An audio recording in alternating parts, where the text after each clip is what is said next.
10 seconds, 5 seconds. Comments.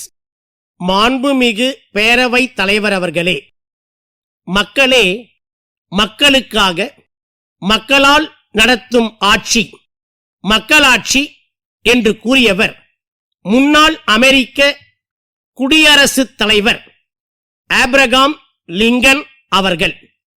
இப்படிப்பட்ட மக்களாட்சி மலர்வதற்கு முன் பல்வேறு வகையான ஆட்சிகள் பல அமைய பெற்று இருந்தாலும் அவை அனைத்தும் மக்கள் கருத்துக்களுக்கு செவி சாய்க்காத ஆதிக்க ஆட்சிகளாகவே திகழ்ந்தன.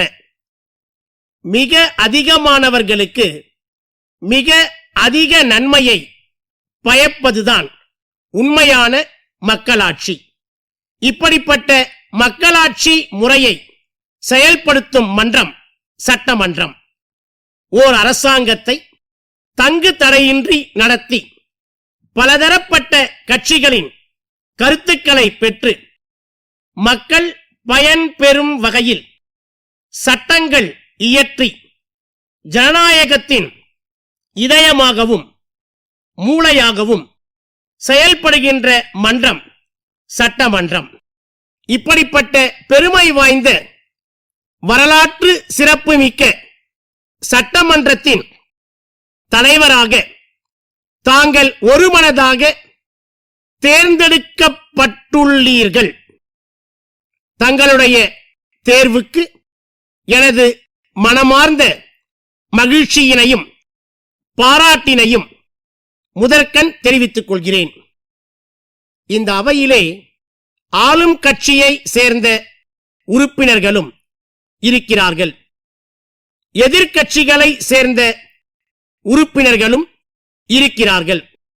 ஓர் உண்மையான மக்கள் அரசு எவ்வாறு வாக்களித்தோருக்கும் வாக்களிக்காதோருக்கும் பொதுவாக செயல்படுகிறதோ அதே போன்று இந்த அவையிலே உள்ள அனைத்து சாராருக்கும் பொதுவானவர் நீங்கள்.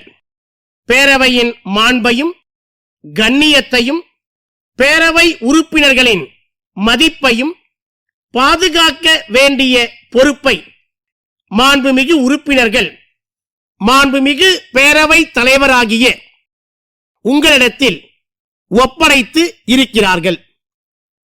பேரவையின் தலைவர் என்பவர் நடுநிலையோடு விளங்க வேண்டும்.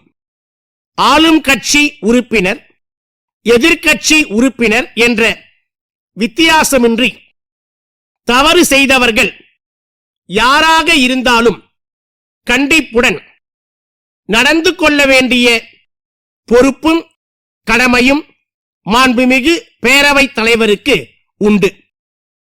தங்களை பொறுத்தவரையில் தாங்கள் அமைச்சராகவும் பணியாற்றி இருக்கிறீர்கள், எதிர்க்கட்சி உறுப்பினராகவும் பணியாற்றி இருக்கிறீர்கள். எனவே இரு சாராரின் மனநிலையையும் தாங்கள் நன்கு அறிவீர்கள்.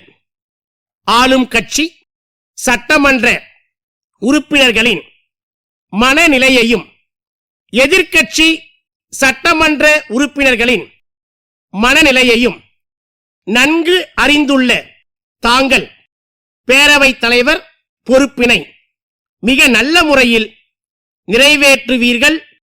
அனைவரது பாராட்டினையும் தாங்கள் நிச்சயம் பெறுவீர்கள் என்ற நம்பிக்கை எனக்கு உண்டு.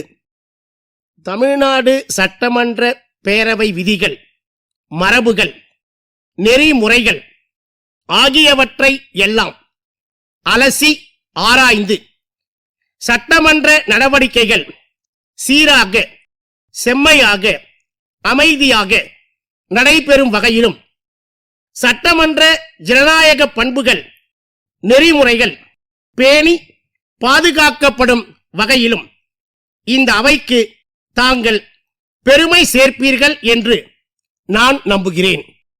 தவறு நிகழ்ந்த பின் தண்டிப்பது என்ற தத்துவத்தை விட தவறு நிகழாதபடி கண்டிப்பது என்பது மிகவும் சிறந்தது என்பதை சுட்டிக்காட்டி தங்களை பாராட்டி விடைபெறுகிறேன். சென்னை மண்ணடி சிவன் நிறுவனத்தின் விற்பனை மேலாளர். கோயம்புத்தூர் வடவள்ளி சாரதி நிறுவனத்தின் விற்பனை மேலாளருக்கு 2025 ஆண்டு ஏப்ரல் 3ஆம் தேதியிட்டு எழுதிய கடிதம். அன்புடையீர், சென்ற மாதம் 30ஆம் தேதியிட்டு தாங்கள் எழுதிய கடிதத்திற்கு எங்களது நன்றியை தெரிவித்துக் கொள்கிறோம். தாங்கள் கேட்டுக்கொண்ட பொருட்களை தங்களுக்கு உரிய நேரத்தில் அனுப்பி வைத்து விட்டோம் என்பதை தங்களுக்கு மகிழ்ச்சியுடன் தெரிவித்துக் கொள்கிறோம்.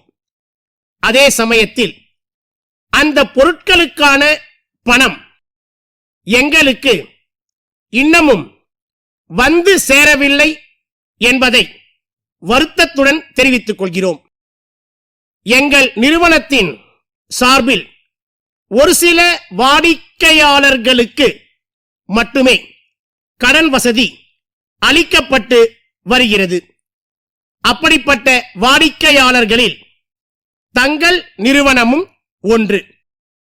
தங்களுக்கு அனுப்பி வைத்த பொருட்களுக்கான பணத்தை தாங்கள் எப்போதும் உரிய நேரத்தில் தவறாமல் அனுப்பி வைப்பீர்கள்.